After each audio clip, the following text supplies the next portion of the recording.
Hi, it's Mark Comon from Paul's Photo and the Creative Photo Academy, and I'm here to answer your questions. I get questions all the time, and one of the top questions I get is after everybody sees my beautiful photos, is what happens when you screw up and make a bad photo? Well, we all make bad photos, and there's no shame in making bad photos. There's only shame in sharing bad photos. So, what do I tell people who make a bad photo? Own it. Live with it. You're going to make bad photos. You know, I just got back from a trip to Washington, D.C. I shot 1,200 photos in 2 days. I kept about 50 photos. I have photoshopped and prepared to print about 12 of those photos. So that means about 1,150 photos got thrown away. From my recent trip to Cuba, it was so much fun. We had a great time. This one of the car driving by, I probably shot about 50 shots at this, trying to get the shutter speed right, to get a red car driving through, panning through. I threw 49 of the 50 away. Or this one. I waited half an hour to make this picture for the right car to drive down the road, and then I shot 25 shots of 2 or 3 different cars coming by to get one photo. So you don't worry about making bad photos. Bad photos happen. As a beginner or someone who's learning, we need to learn from our mistakes. We need to use an opportunity to make a bad photo as a growing experience. As a good buddy of mine says all the time, every time I try something, there's 2 outcomes, success or a lesson. So what do I mean by that? You got to look at your pictures. You have to have someone to help you. You have to have a mentor. And that's what we do here at the Creative Photo Academy. We're here to help you. We're here to assist you. You're gaining the knowledge so that when you screw up, you can ask for help. So that you can look at your pictures and say, no, I didn't have the f-stop set fast enough. Or no, my ISO was too high. Or no, my shutter speed was too slow. Or I got the focus in the wrong point. Or I don't know my buttons on my camera. There's a lot of reasons why your pictures are screwed up.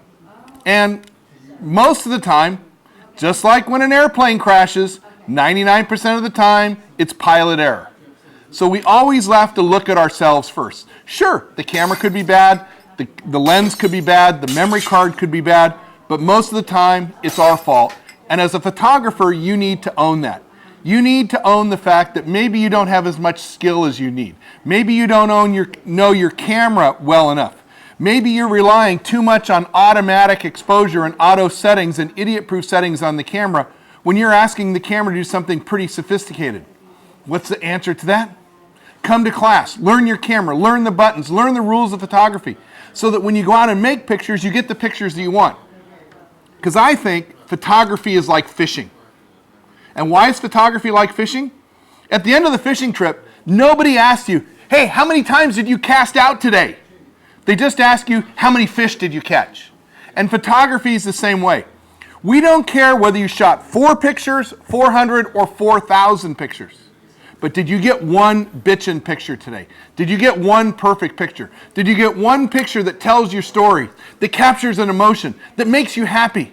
That's what photography is about. You've got to gain the skill.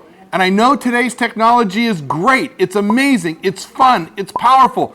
And a lot of the camera manufacturers talk to us always about let the customers go on automatic. Send them out on automatic and let the technology go. But that only takes you so far. It may or may not get you the pictures that you want because you're the only one who knows what story you're trying to tell. You're the only one who knows which of these 3 kids in the picture is most important and how do you get the focus spot right on them.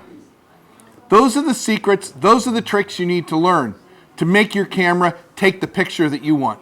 We can't always rely on the technology. It rests on us. We have to be the ones who makes the pictures, chooses the f-stop, chooses the shutter speed, chooses the ISO, chooses what's important, chooses the right lens, chooses the focus point, gets the white balance right, gets the exposure right. That's on us.